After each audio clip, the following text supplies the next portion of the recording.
Hello and welcome back to HardReset.Info. In this video I will tell you how to add widgets to home screen on Android 16. Let's begin.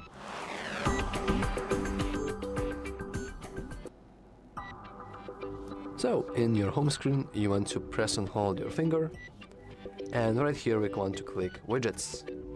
In here we should see all the widgets from all our applications, and we can always use the search bar to search for a certain widget.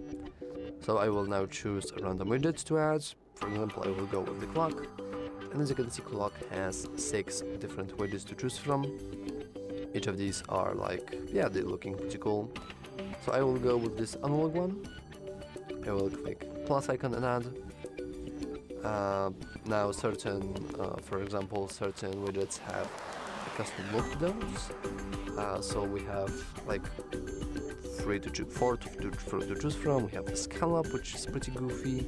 Numeral is also pretty goofy. The day is interesting, and the clover. Now I think I will go with the goofy one, just for the funnies. So now we can move it to the center if you want to. Oh, we can't really move it to the center. Oh, that's unfortunate.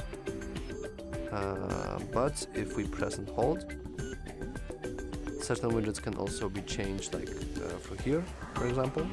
So as you can see, this can be really small, or like this one. So I will go with a nice square. Now we can move it to the center, and it's looking pretty cool. So yeah, that's all for this video. If you found it useful, remember to like and subscribe. Thanks for watching.